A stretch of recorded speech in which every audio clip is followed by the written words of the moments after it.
Morilas ahora, Señor Crisostomo Ibarra. Rehas sa bintana,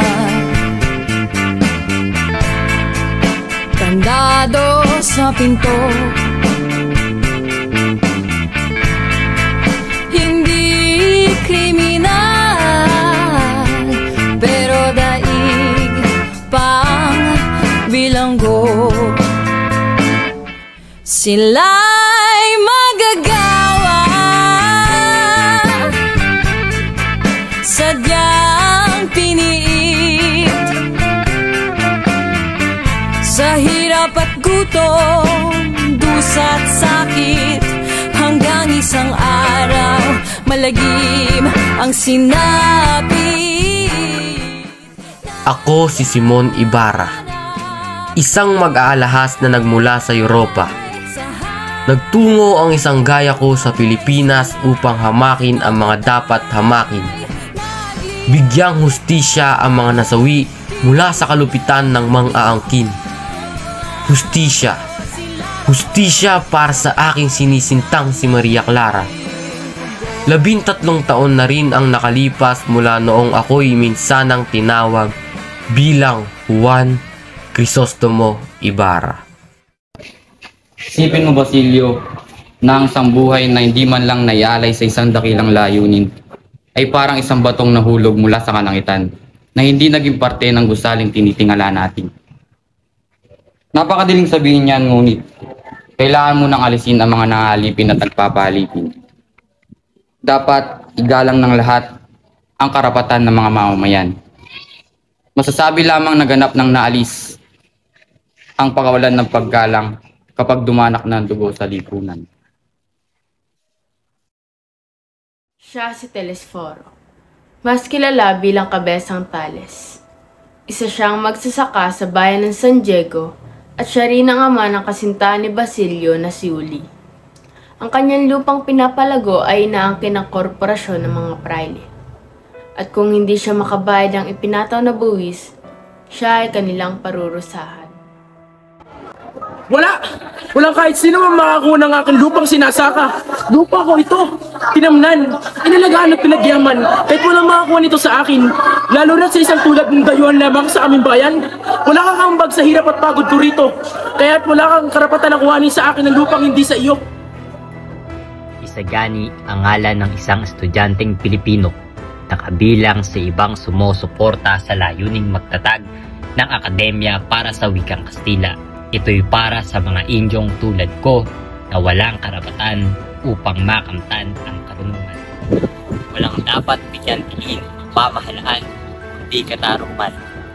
Kapag ito ay naibigay ng maluwag sa kalooban, doon palang magkakaroon ng tunay na katarungan.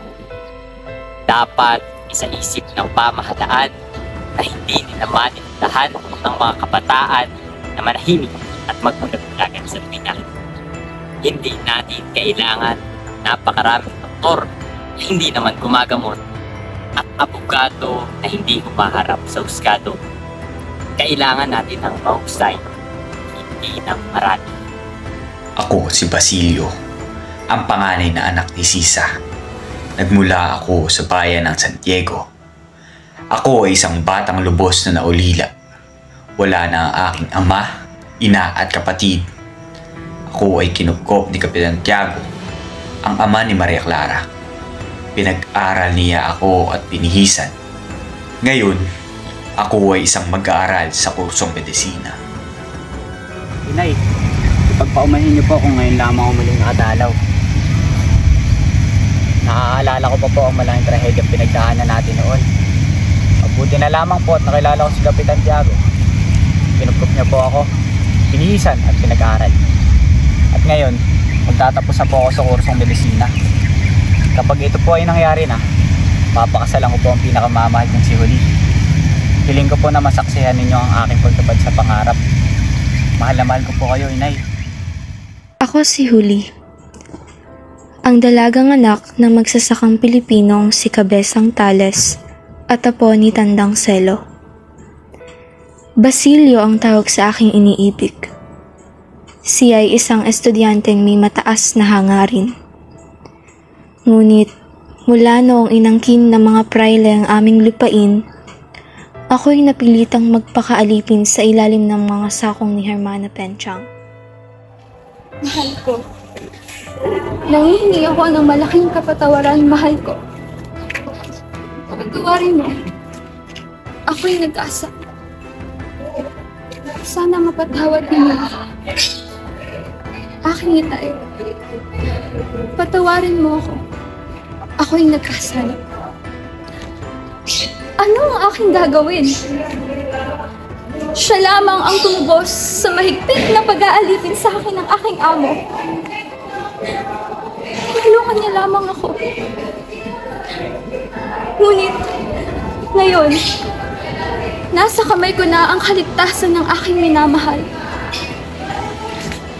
Lubos po ba na katotohanan na napupunta raw sa impyerno ang kaluluwa ng sino mang babaeng nagpapatiwakal? Kayo ang may kasalanan nito. Kayo ang dahilan kung bakit ko ito pinagdadaanan. Kayo ang dahilan kung bakit nagkapatong-patong na ang aking mga problema. Hindi! Hindi ako maaaring mamatay. May pag-asa pa. Hindi bukas. Siya si Don Custodio de Salazar y Sanchez de Monterredondo na binansagan din bilang Buena Tinta o Los Sabemos de Buena Tinta sapagkat siya raw ay magaling sa larangan ng pagsusulat. Siya rin daw ay isang Ginoo na walang kapaguran, masipag, matalino, palaisip at mapanuri. Simple-simple lamang ang mga panukala upang mapalalim ang ilog. Suwestya kong lahat ng mga naninirahan sa buwanginan ay mag-alaga ng patong. Hindi mga patong walang awang tinutugda, binabalaibuan at tinutukoy. Ang tinutukoy ko ay ang mga patong naninirahan sa likod bahay. Kung susuriin ninyo, ang mga suso na naninirahan sa ilalim ng buwanginan na natutubigan ang magsisilbing pagkain nito. Kaya't kung sila'y maghahanap ng pagkain, ay unti-unti na rin mauukay ang ilog. Ako si Bensay, isang Kastilang mamamahayag na pawang katotohanan lamang ang mga inihatid na balita. Ako'y isa sa matalik na kaibigan ni Don Custodio, isang marangal na taong matatawag na bayani. Maraming nagsasabing ako raw ay may kinikilingan, ngunit isa lamang akong manunulat na may pamilya. Paghatol at paghatol din lang ang pag-uusapan. Walang tatalo kay Don Custodio sa kahusayan at kabilisan. Samantala, naghayag ng bagong balita ang pahayagang El Grito. Ayon sa kanila, ay tunay nga na nakakasama ang pag-aaral sa Pilipinas. Kung pakasusuriin, tanging ang El Grito lamang ang naghahayag ng katotohanan. Siya si Celo, kilala rin sa tawag na Tandang Celo. Siya ang ama ni Telesforo at ang lolo ni Huli. Siya rin ang matandang umaruga sa batang may sakit noon na nagngangalang Basilio. Wala siyang ibang ninanais pa sa kanyang buhay, kung hindi ang mabigyan ng magandang kinabukasan ang kanyang pamilya. Milahon ka anak, mas maraming perang magagastos mo kung paglalaban mo pa. Bigay mo na lamang ang halagang hinihingi nila. Isipin mo na lang na ang perang ginastos mo natalo sa sugal, o di kaya nahulog sa ilog-ilugan at nakain ng mga masipang buhaya. Minahon ka anak, wag mo lang pagpilitan, lalo ka lang mapapahamak. Siya si Placido Penitente, isang mag-aaral na Pilipinong may hangaring makapagtapos ng pag-aaral upang hindi mabigo ang aking ina. Isa siya sa pinakamahusay sa aming paaralan, ngunit sa kabila ng lahat, siya ay nahihirapang hikayatin ang sarili upang magpatuloy sa kanyang pangarap. Ito ay bunga ng kanyang kawalan sa kaganahang mag-aral, pangmuli buhat ng hindi magandang sistema ng paaralan kung saan mas pinaboran ang mga Kastila. 15 ulit ng digusang pagpasok, Padre. 15. 4 na araw lamang po akong lumiban sa klase at kung isasama ang araw na ito ay magiging 5 pa lamang. Hindi ko lamang po lubos na maintindihan kung papaano ang sino mang wala sa klase ay makapagsalaysay ng leksyon. Tigil na natin ang usapang ito, Padre. Maaari mo ako markahan ng kahit na anong markang gusto mong ibigay sa akin, ngunit wala ko kayong karapatan na makapi sa akin. Siya si Padre Bernardo Salvi, ang paring Franciscano na pumalit sa dating kura ng bayan ng San Diego, si Padre Damaso. Siya ay mayaman, makapangyarihan at mapagbalat kayo. Isang kakaibang milagro ang nangyayari diyan. Isang itik daw na kasakay sa bangka ang napadaan daw sa harap ng simbahan. At biglang lumabas ang isang demonyong nagkatawang buwaya. Hinampas ng buwaya ang buntot na itinataob ng bangka. Sa takot ay nagbigkas nito ng malakas ang pangalan ni San Nicolas. Biglang naging maturaw ang buwaya. Nakausli pa rin sa tabi ng ilog ang nasabing bato. Pero walang idyo makapagtuturo kung aling bahagi ng bato ang buntot at ulo ng demonyo. Pero ako na isang kurang matalino ay makapagtuturo sa inyo kung alin ang ulo at mga mata ng higanteng demonyo. Siya si Padre Camora, ang paring kilala bilang isang artilyero ng karamihan.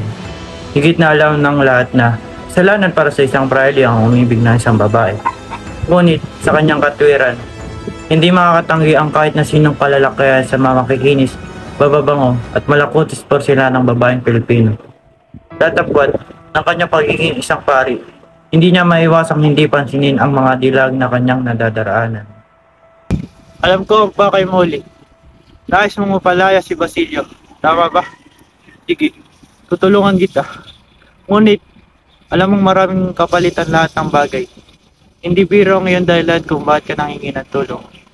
Kung kaya't, hindi rin magiging madali ibigay ang iyong kailangan. Siya si Padre Florentino, ang paring umampon kay Isagani. Sinasabi ng karamihan na siya raw ang may pinakamabait at may busilak na puso sa lahat ng arsobispo na mayroon ang bayang Tiano. Ang alamat ni Doña Jeronima ay tungkol sa isang binatang nangakong pakasalan ang kanyang kasintahan. Nagulat na lamang ang nasabing dalaga nang nalamang naging pari at arsobispo ang kanyang kasintahan. Sa labis na kalungkutan, pinuntahan ng dalaga ang kanyang kasintahan at nagbakaawang siya ipahatid sa dampana. Upang hindi may skandalo, ipinagawa nito ng isang kuweba. Doon daw sila nagkikita. Kilala ng lahat ang dalaga sa pangalang Doña Jeronima. Siya si Padre Irene, isang paring Kastila na kaayon ng mga estudyante sa pagpapatag na akademya para sa wikang Kastila. Dahil sa kanyang pagiging suwail sa mga usos ng simbahan at pamahalaan, lagi ito nagiging mitsa ng kaguluhan. Ngunit sa kabila nito, malaki ang kanyang pananalig sa mga estudyante may pangarap para sa kanilang sarili.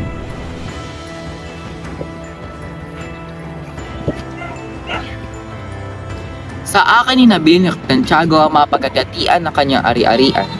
Sa Santa Clara, sa Papa, sa Arsobispo at sa konfigurasyon ng mga praile. At ang 20 piso ay iniwan niya sa matrikula na mahihiyan na mag-aaral. Pinawalang biyas niya ang 20 piso para kay Basilio dahil sa masamang inasal nito. Lumang damit ang pinasuot sa kanya dahil hindi naman tumitingin sa damit ang Panginoon. Ito ang tunay na libing. Ito ang kaalaman paano mamatay. Siya si Padre Hernandez, isang paring Dominikano na may malayang paninindigan. Siya ay isang paring may bukas na isip sa pagbabago, lalo na kung ito ay tungkol sa edukasyon ng mga mag-aaral. Marapat lamang kayong sumunod sa akin dahil ako ang sugo ng Diyos. Dapat ninyong sundin ang Katolisismo dahil ito ang utos ng Panginoon. Siya si Senyor Pasta, ang tigapayo ng mga praile ukol sa suliraning legal. Siya ang nilapitan ni Isagani upang manghingi ng suporta sa kanilang regulasyong magpatayo ng akademya para sa wikang Kastila. Ngunit, hindi makakaila ang kanyang pagiging tapat sa mga praileng Kastila, kung kaya't mas matimbang sila sa kanya. Ayaw kong mga ilam sa ganyang mga usapan. Totoong nangungusa ako sa pag-ibig sa lupaing aking sinilangan at naghahangad ng kaunlaran, ngunit hindi ganoong kadaling sumulong. Masyadong masela ng aking kalagayan. Kailangan ko mag-ingat sa aking mga ari-ari. Siya si Juanito Pelaez. Nagmula siya sa isang mayaman at makapangyarihan na pamilya. Siya ay may kapansanang pisikal, ngunit hindi ito nagiging hadlang upang hindi niya makuha ang mga nais niya sa buhay, tulad na lamang ni Pauline. Kamusta, kaibigang Placido? Nakapagaliw ka ba ng mabuti? Babahagi ko lamang sa'yo na ako'y labis na nasiyahan. Akalain mong aanyayahan ako ni Padre Camora na tumuloy sa kanyang bahay sa bayan ng Tiani? Lubos siyang mapagbigay, at hindi lang yon. Hinarana rin namin ang mga magagandang babae doon. Siya si Makaraig, isa sa mga masisigasig na nakikipaglaban upang maitatag ang Akademya ng Wikang Kastila. Masasabing pinagpala ang isang kagaya niya pagdating sa yaman, kung kaya't inuukol na niya ito sa mabuting paraan. Iyon ang matulungan ang mga kapwa niya Pilipino. Siya ay handang tumulong sa kahit anong paraan na kaya niyang ihatid mula sa pagpapala ng Diyos sa kanya. Kaninang umaga ay nagpakita ako kay Padre Erin at nabanggit niya sa akin na sa Los Baños daw pinag-usapan ng lahat. Ngunit sinasabi rin ang lahat daw ay tutol. Ngunit hinayaan na nila na ang kataas-taasang lupo ng paaralang primarya ang magdesisyon. Siya si Doña Victorina de los Reyes de Espadaña, asawa ni Don Tiburcio. Isa siyang Pilipina na pilit namumuhay bilang isang Kastila. Palaging makulay at magarbo ang kanyang mga kasuotan. Puno rin ng kolorete ang kanyang mukha. Hay nako, bagal naman na usat ang papurtabo na ito. Palibhasa, mga walang utang na inyo lamang ang laman nito. Napakainit. Kayong mga hampas lupa, hindi niyo ba ako nakikilala? Ako si Doña Victorina de los Reyes de Espadaña. Pakatandaan niyo yan. Ikaw, oo ikaw, nakita mo ba si Don Tiburcio? Nasaan si Tiburcio? Kanina ko pa siya hinahanap. Ay, makaalis na nga lamang. Mga walang kwenta, mga baboy! Siya si Sandoval, isang kawaning Kastila na kapanalig ng mga estudyanteng Pilipinong may hangaring makapagtayo ng akademya para sa wikang Kastila. Kastila man siya, ngunit handang makipaglaban para sa katarungan ng bawat Indyong may karapatan upang mangarap. Dahil dito ay sang-ayon siya sa kung ano man ang naisin ng mga estudyanteng nananalig. Luwalhati nawa kay Kustudyo dahil sa kaniya nagpansit sa lupa para sa mga binatang may mabubuting kalooban. Sino ba ang may pakialam sa isang mag-aalahas na walang ginawa kundi paggastusin ng mga Pilipino upang bumili ng kaniyang mga palamuti? Si Quiroga ay isang Chino na nagtungo sa Pilipinas upang magsimula ng negosyo rito. Gusto niyang magkaroon ng konsulado rito. Halika, Senyor Simon. Sabi ko sa iyo, sikreto ko sa kwarto ko. Kuha ko 3 diamante para sa asawa ko. Pakita ko isang diamante sa isang magandang babae. Tulong akin, nobya niya, makakita na malaking pera. Hindi ako dunong pili, kaya diamante, talo. Kita talo diamante, pala pili siya. Pero di siya kuha isa. Kuha niya 3, walang niya babae. Takaw diamante, bigay ko isa. Siya kuha 3, ubos pera ko. Ako si Paulita Gomez, nagmula sa isang makapangyarihang pamilya. Ngunit ako'y isang naging ulilang lubos.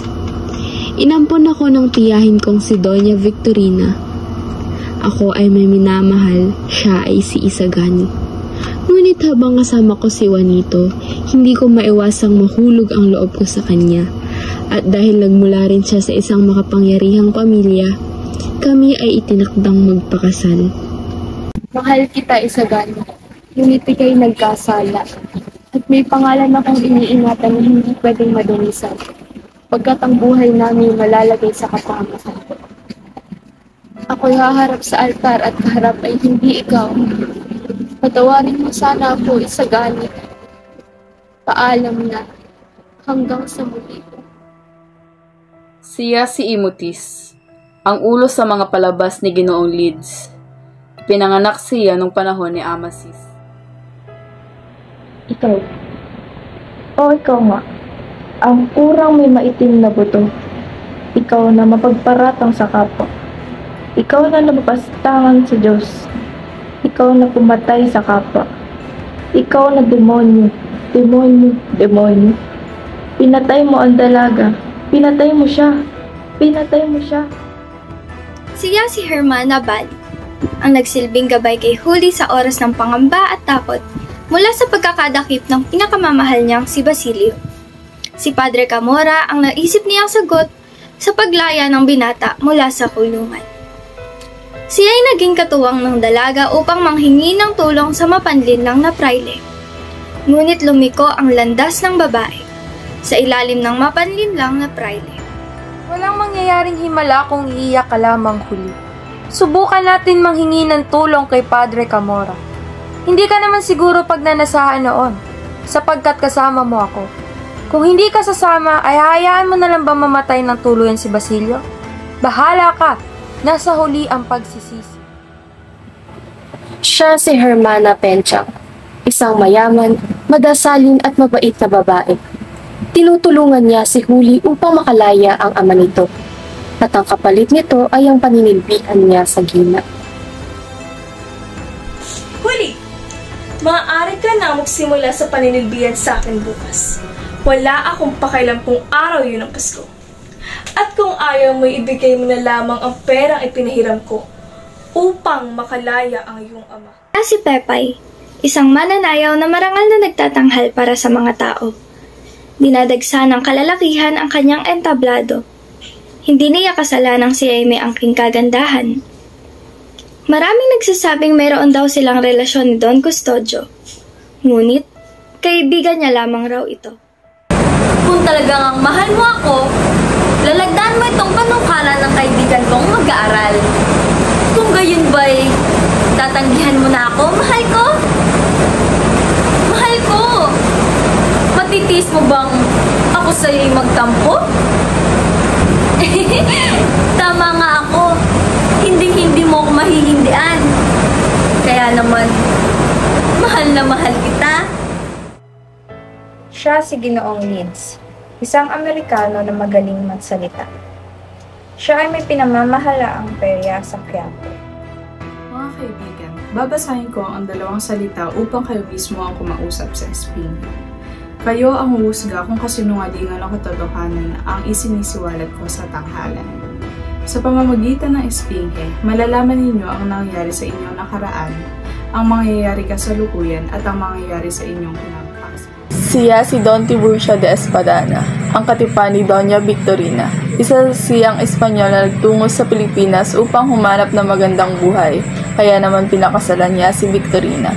Ngunit iyon pala ay isa sa kiraming maling desisyon na ginawa niya sa kanyang buhay. Siya ay nagpapanggap bilang isang doktor. May sakit, ngunit magkapagaling. Bigyan ng likin na may halong gatas sa umaga, harabe de altea, at 2 pildoras de sineglosa. Siya si Kapitan Basilio, ama ni Sinang at ang Ginoo na nakahuntahan ni na Basilio at Isagani sa ilalim ng kubyerta. Kumusta na ang itinatatag ninyo na Akademya ng Kastila ngayon? Palagay ko ba'y hindi iyan matutuloy sapagkat sasalungatin niyan ni Paring Sipila? Kung sakaling payagan man kayo, saan tayo kukuha ng pera para sa mga kagamitan ng paral? O siya, sige. Ayaw ko na muna kayo dalawa dito. Siya ang Kapitan General, ang pinuno ng bayan na sugo ng Espanya.